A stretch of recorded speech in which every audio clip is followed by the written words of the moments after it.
Láti ìpínlẹ̀ Anambra, ilé-ẹjọ́ gíga kan tó fìkàlẹ̀ sí ìpínlẹ̀ Anambra òun náà ni ó ti dá ẹjọ́ ikú fún arákùnrin onímárúwá kan látọwọ́ onídàájọ́ Loretta Oyeka gẹ́gẹ́ bí ó ṣe dá ẹjọ́ ikú fún arákùnrin Márúwá Ezike látàrí pé ó gbẹ̀mí lẹ́nu arákùnrin kan Jude Onyeogushema ní tó jẹ́ ọmọ agbègbè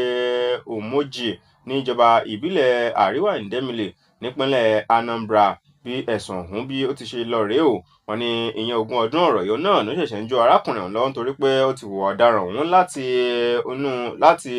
ọjọ́ 17 nínú oṣù kọkànlá lọ́dún 2019 ní òpópónà ọba Obsi sí òpópónà Nkwo Ojoma ní ìpínlẹ̀ Anambra ọ̀hún. Ẹ̀wọ̀n ìṣẹ́lálàyé wípé arákùnrin Ezike yìí òun náà ló jẹ́ pé ńṣe ló ní máa lo kẹ̀kẹ́ márúwá títí ẹ̀ àti àwọn yòókù rẹ̀ láti máa fi gbé àwọn èèyàn tó máa ti gbé àwọn èèyàn báyìí wọ́n já báàgì wọ́n gba fóònù lọ́wọ́ wọn wọ́n sì jí àwọn míì náà gbé tí wọ́n sì gba owó. Wọ́n ní ntí arákùnrin àti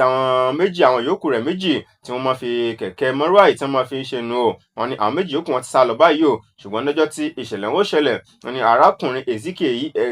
Ezike yìí nígbà tí ó tún gbé kẹ̀kẹ́ rẹ̀ jáde lọ́wọ́ ìrọ̀lẹ́ bí ṣe mọ́ ṣe lọ́wọ́ ìrọ̀lẹ́ mọ́ alẹ́ wọ́n ní ó bá gbé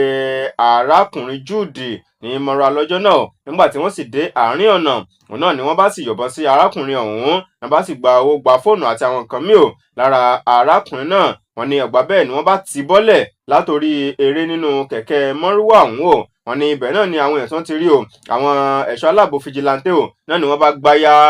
márúwá yìí wípé ẹ ṣe tìyàn bọ́lẹ̀ láti orí eré ọ̀nà bá gbá tẹ̀lé kẹ̀kẹ́ márúwá yìí wọ́n nígbà tí wọ́n lè débì kan òun náà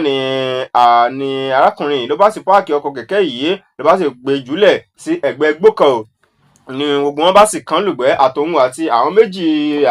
méjì rẹ̀ yòókù gbogbo wọn bá sì sá lọ. Wọ́n fi kẹ̀kẹ́ ọ̀hún wọ́n fi sílẹ̀ síbẹ̀ ṣùgbọ́n àwọn ẹ̀ṣọ́ aláàbò fìjìláńtẹ́ yìí wọ́n ní nǹkan tó bá gbé kẹ̀kẹ́ yìí kò ń bí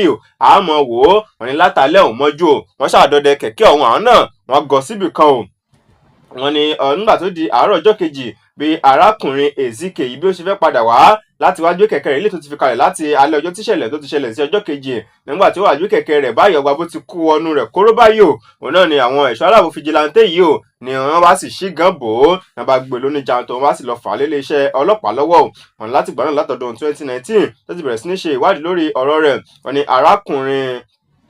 arákùnrin eléyìí tó gbé mọ́ra tán tì bọ́lẹ̀ látòrí eré yìí wọ́n ní òun tiẹ̀ kò ju ọjọ́ kejì lọ ilé ìwòsàn ibi tí wọ́n gbé lọ tó ti ń gba ìtọ́jú ibẹ̀ náà ni ẹlẹ́mìí gbà á lẹ́nu rẹ̀ sí nítorí pé ó ti farapa púpọ̀ ju bí ó ti ṣe yẹ lọ pé kò ju ọjọ́ kejì lọ ilé ìwòsàn ibi tó gbé ń gbàtọ́jú òun náà ni ẹ̀mí ti bọ́ lẹ́nu rẹ̀ nígbà tí onídàájọ́ Loretta tí ó wá gbé ìdájọ́ rẹ̀ kalẹ̀ ó ní fún tó ṣe yìí tó sì jẹ́ pé àwọn yòókù ẹ̀tẹ́jọ́ wà lábí náà wọ́n ní àwọn méjì yòókù náà wọ́n ti fi ẹsẹ̀ fẹ́ Ilé-ẹjọ́ bá ní wípé kán lọ fi arákùnrin náà kán lọ sọ òun náà rọ̀ títí tí ẹ̀mí yóò fi bọ́ lẹ́nu rẹ̀ ìyẹn ó ṣẹlẹ̀ ní ìpínlẹ̀ Anambra. Court arise àkíkà ó lákàkì.